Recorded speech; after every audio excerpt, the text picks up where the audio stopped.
Welcome to More Organised, Less Clutter, a podcast to empower individuals and neurodivergent families with practical, realistic tools to create a more organised, sensory-friendly, clutter-free and intentional home that works with your lifestyle and brain, not against it. I'm Narelle King, a professional organiser and neurodivergent mum who understands the unique challenges of family life. I help people just like you simplify your space, build sustainable organisational systems, and create more breathing room physically and mentally.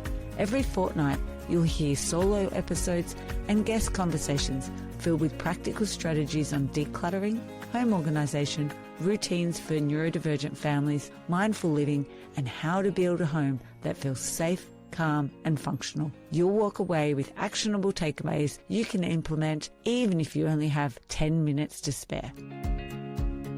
Over the summer, I'm taking a break from recording the podcast and sharing a summer series of guest conversations from 2025. If you've been craving structure and ready to refresh your routines for the new year in 2026, this episode is for you. Maria, professional organiser and founder of Organise My Life, joins me to share a realistic routine guide for the year ahead. To listen to the full conversation that I had with Maria early in 2025, head to episode 175, Your Routine Guide for the New Year, or check out the recording on YouTube. Let's jump into this More Organised, Less Clutter episode and start creating calm, consistent routines that you can actually maintain in 2026. You're managing a business and also managing a new build. What are some things that you've used to help you stay organised? Definitely a digital calendar. I didn't think I could make the switch. I think before being a professional organizer and having the business, I worked for 25 years before that. And I would always use a proper notepad diary, carried it everywhere. If I couldn't find it, it was an absolute nightmare.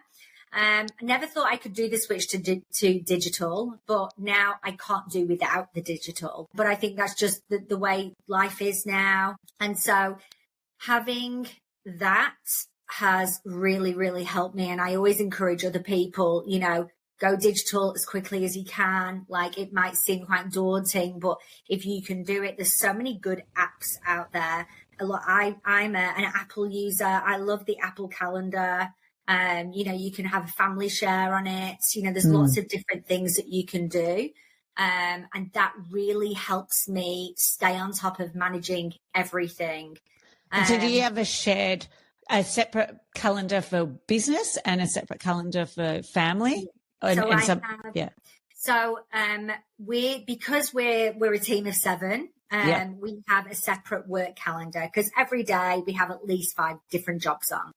So that's, I can access that one on my phone, but because I'm in the office, I generally look at that one on my laptop.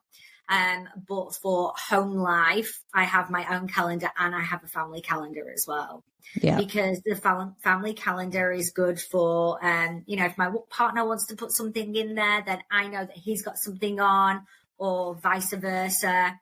Or the kids, their social lives are insane. Like, even like all their, after school activities, and, we're both abreast of everything then. Yeah. And are yours like teenagers or they're children, like they're younger? So I've got an 11-year-old and an 8-year-old. Oh, yeah. Yeah.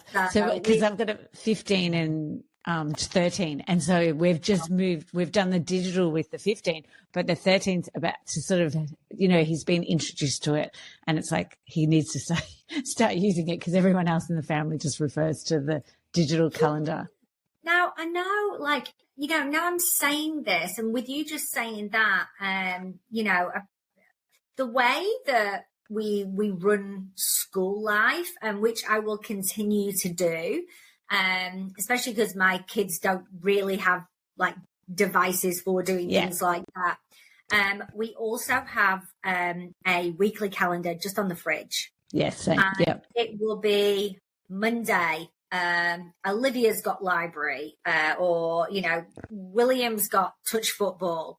And every day I look at that, and it's literally an A4 piece of paper with Monday, Tuesday, Wednesday, Thursday, Friday. And then they know exactly what they need to pack for the day. I know what's happening after school. So, yeah, I suppose, we are going with the paper as well, but that's a visual for the children, which I think is really important. So Yeah, they can definitely. be aware and they can help themselves, which then helps me going, get your library bag. And, to be honest, yeah, and it's only as they've got their own device. So as my kids got their own device in going into year 7, that was when it was like, you guys have now your own calendar there too. It's always been there, but now you can actually see it. Yeah, which is so good, isn't it? Yeah, it is. I definitely look forward to that. And we've trialed like doing chores and things like that. So that's something else that would go up on the fridge as well, so everybody knows what they're doing. And and for the start of this year, going into the new school year, again, I want to be super duper organized. So having visuals on the fridge, which is where everybody can see it. And I suppose if you haven't got a fridge that you can put something on, putting it somewhere where everybody can see, I think is really, really beneficial. So everybody is on the same page, because otherwise their kids get used to, dad's going to do this, mum's going to do this, or grandma's going to do this. You want them to help themselves. Yeah. And is there anything else that's helped you in particular around the build then as well to manage that? Yeah, well, that's been really tough. We've been building for 2 years. My partner's got a really busy job as well. And yeah, especially in the last year, I think in the morning it's been liaising with tradesmen on site whilst yelling, brush your teeth, while getting a call from maybe one of the team members calling in sick. It's been chaotic.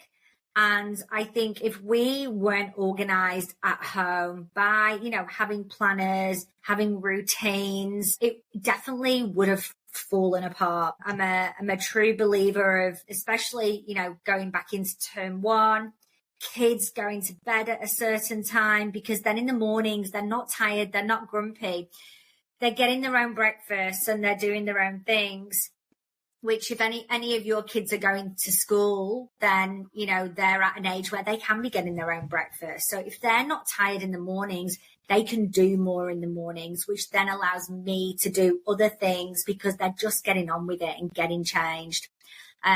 Putting their clothes out every night for the next day. Again, it's just that little bit extra for me in the morning that it's not, where are my socks? Where's my t-shirt?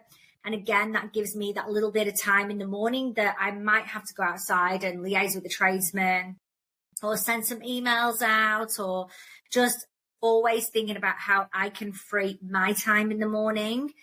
Because my partner's out at work at 5 a.m. in the morning. He doesn't get back till late. So at home, it's generally me doing drop-offs, doing pickups, but running the business as well.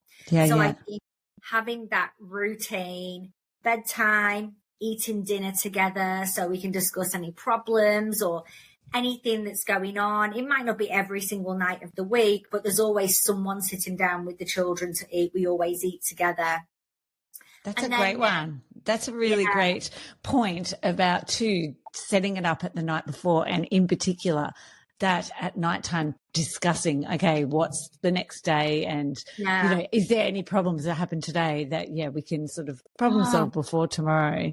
And I think as well, like with social media now, and there's the kids are trying to aspire to be someone on TikTok or something like that. There's so much of that going on that I want to be really aware of everything that's happening in the school that might be causing them to be upset or anything like that. So I do actually enjoy sitting down, even if life's chaotic, we still sit down to have dinner together.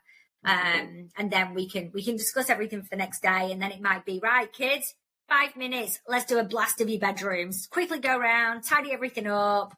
Or I hate coming down to a mess in the morning. So I'm a tidy up, get everything away. So whenever you come down in the morning, then everybody's nice and calm, and rather than it being totally chaotic in the house. Well, thank you so much for your time and sharing your life and knowledge, Maria. And yes, and hopefully some people will come away with some tips that they can get started on the new year and feel organised. Thanks, Maria. Are you struggling to find ingredients to put a meal together? It's time to bring ease and order to your kitchen space with our free step-by-step pantry organisation guide. Our comprehensive guide walks you through each step to help you create a pantry that's both functional and organised. Head to simplyhappy.com.au to the resource tab to get instant access today. I'd like to acknowledge the Wathaurong people of the Kulin Nation on which this podcast is recorded as the traditional custodians of the land. I pay my respects to their elders, past, present and emerging.